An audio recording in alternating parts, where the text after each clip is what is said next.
Hi, my name is Stephen Pack, and I'd like to tell you about baked goods. I know this is the American Heart Association, but I think the last thing they'd like to hear about is heart issues, so baked goods. So a few months ago, I had a very, very energetic Facebook discussion, and it wasn't about politics or religion. It was literally about what is the thing you bring to an emergency room staff as a sort of thank you.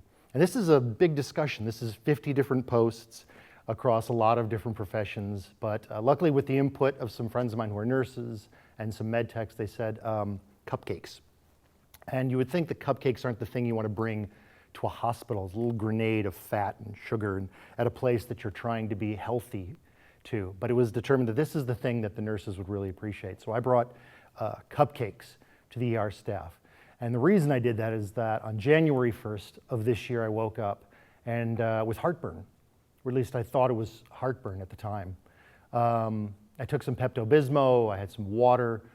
I'd had my celebratory pizza and chicken wings the night before because I wanted to see 2016 go. I was very keen to see it go away. But when I woke up at 5 a.m., something wasn't quite right. And so after that indigestion didn't go away, I started Googling medical symptoms because that always goes really well, is Googling medical symptoms on the internet. But in this case, I said, well, what are the symptoms of a heart attack? And the symptoms I was having actually fit with that very well. You know, there was a pain, there was a pressure, there was some in my arms, I began sweating. I don't know if I was sweating because I looked up medical issues on the internet. Again, never a great idea. But it seemed as if it fit. And so I woke up my lovely wife and I said, would you mind, just to be sure, could you take me to the hospital? And 2 minutes later, we are flying down the road at a very unsafe speed. And we pull into the hospital in Oberlin with, I think, 2 of the wheels up on a curb. And we stroll into the emergency room, which is a quiet place at 5:30 in the morning, as it should be. It should be the safest time in the world. There should be nothing happening at 5:30 in the morning. And they begin the admission process. They're asking me questions. I said, I don't know if this moves things along, but I think I'm having a cardiac event. Oddly enough, this moves things along to a much quicker pace, and I'm whisked into a room, and my blood pressure's taken, and there's questions being asked of me. And everyone is pleasant, we're smiling, we're laughing, we're having a good time. I take a selfie because I'm like, I'm gonna post this to Facebook later because this is when I freaked out over indigestion the day I went to the hospital. And well, then some more people show up. Then I'm getting some oxygen and I'm getting an IV and then an x-ray. Then a gentleman comes in with an EKG machine and they're putting sensors on me. But again, we seem to be doing pretty well. We're talking. They're asking me how I'm doing. The pain is still there. I'm worried a little bit, but everyone again is calm. My wife is calm. People is calm. A doctor comes in. He asks me some questions. The EKG man comes in again. Another EKG is taken. At this point, I've only had a few hours of sleep, so I nod off. Or at least that's my impression, is I just nodded off. And the next thing I know, the doctor is shaking my arm, and he's saying, hey. You went away there for a little bit, but you're back. So, how are you doing? And I felt embarrassed, I'd fallen asleep while all these people are doing all this hard work around me. He says, yeah, you went away for a little bit, but, we gave you some adrenaline. I go, wait, adrenaline? You don't give adrenaline for, indigestion. And I'm a little foggy, admittedly. I'm a little out of it. And I said, you gave adrenaline? Did you stab the huge needle into my heart? No, we didn't do the Quentin Tarantino thing. We put it in your IV. Oh, okay. He says, right, so we're going to be life flighting you out of here. I said, wait, life flight indigestion. Now I'm remembering that the last thing actually he had told me is he had walked in the room before I fell asleep and he said, well, Mr. Pack, you are having a heart attack. Oh, well, again, I'm being hooked up to new equipment. I'm being put onto new machines. I'm whisked away in a helicopter to another hospital, to a waiting emergency room. And that's because I'd had a heart attack. In fact, not just a heart attack, I'd had what they call a widowmaker.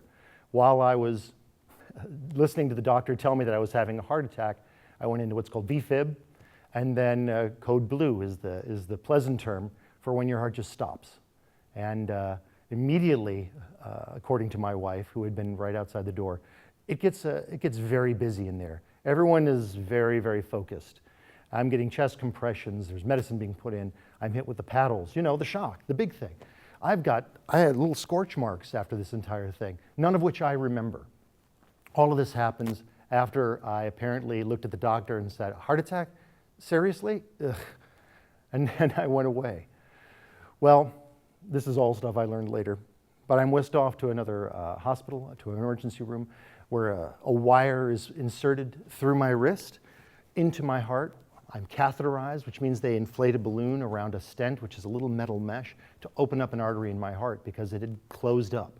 That's what a heart attack is just a tiny closure, and it starves the heart of oxygen. And that's a very serious thing. That's why they say serious as a heart attack. A stent is put in. I'm put into intensive care, and then eventually, for another 24 hours, kept under observation. All of this was kind of a surprise to me because I didn't think I was really a candidate for a heart attack. I didn't really know my family history. And to be honest, I thought I was sort of ahead of the game. I've got friends who were fatter than me. I've got friends who have higher stress jobs than me. I have friends who have family histories of heart attacks. And I thought, well, I'm not really in that group. You know, I eat bad, but I don't eat bad all the time. I have a couple of good meals. My wife is a very healthy person, you know. I go to the gym every couple months. So, and my job isn't as stressful as some of my friends' jobs. So I kept thinking I'm ahead of the game. And that's a horrible mistake to make, is to think that you're ahead of the game here, or that you're in a competition or a race or anything like that. It was only me. I had a family history I wasn't aware of, that I'd never really asked about. And of course, years of not eating fantastically had slowly snuck up on me until suddenly there I am with a heart attack. That kills me. It didn't just kill me, it killed me twice. I came back and then decided it wasn't interesting enough and decided to die again on the table in the ER. So it's kind of an important thing that you pay attention to some of these things. You're not in a race with all of your friends. It's just you and yourself and what you're doing. So since then, I've paid a little closer attention to my heart health.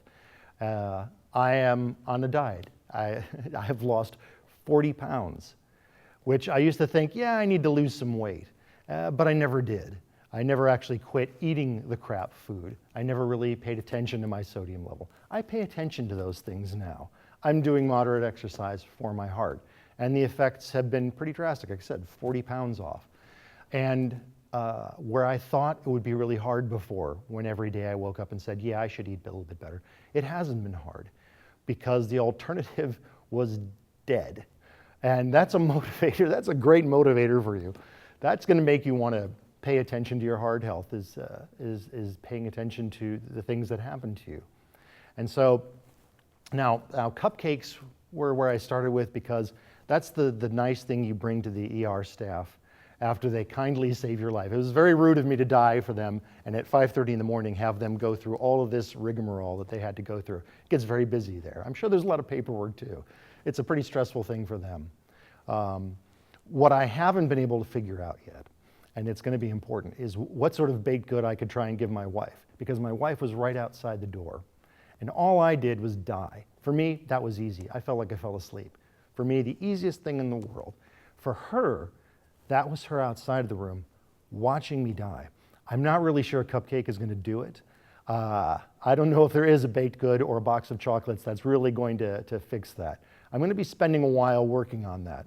I think my best option here is to just give her the next 20 or 40 or whatever years I have paying attention, listening to her, because she's actually a pretty healthy person. It's not as if I didn't know that these things were bad for me. It's not as if I didn't know that exercise would help me lose weight. It's not as if I didn't know about the dangers of salt. This isn't the 1950s where doctors are talking about the benefits of cigarettes. This is the year 2017, and we know the things that are good for us. We know the things that are bad for us. It's time to just take it seriously. It's time for us to not make excuses. It's time to actually cut back on the fat, time to cut back on the sodium. I'm only 49 years old now. And I recently learned that Two friends of mine this past year both died of heart attacks. One was a big guy like I used to be, never met a chicken fried steak that he didn't love. The other guy, tall, thin, the vision of health. But both of them died of heart attacks. One had had a heart attack previously, but never took care of himself. He didn't do all the things that I am doing now. So I don't want to be the third person on that list this year. I don't want to be the person everyone's saying on Facebook, man, you know, we loved him and he was a great guy and the services at this time. No, I have no desire to do that. I want to be the guy who they say, yeah, he led this insane life until his 90s and he went out doing insane things. He eventually died punching a rhino somewhere out in Africa. I don't know, something more interesting than a heart attack because he couldn't lay off the Little Debbie snack cakes or something. So that's my goal now, is to tell all my friends, you need to pay attention because we're all around the same age group now and we all like a lot of the same things. It's time to pay a little more attention because we aren't going to bounce back from this quite as fast. This stuff is cumulative. Heart disease is a disease. So you have to pay attention. You have to do the things that are smart, and with luck and a little bit of hard work, you're going to get that extra time. So I would rather not be a statistic. So that's my sort of goal. I'm going to be the canary in the coal mine, bugging my friends now. I'm not slapping hamburgers out of their hands yet. I haven't quite gotten to that phase. But when we'll go out and have lunch and I'm having a salad and they're having the cheeseburger, I'll give them a little stink eye. I'll give them a little look there. So you know better, and you know me. You know what happened to me. I dropped dead. I didn't have a little warning or a scare. I died. So don't be me. If I hadn't been in an emergency room, I wouldn't be here today. I had the best care available immediately. I am lucky. A lot of people aren't. So again, just pay attention to yourself. You know what to do. Go off and do it.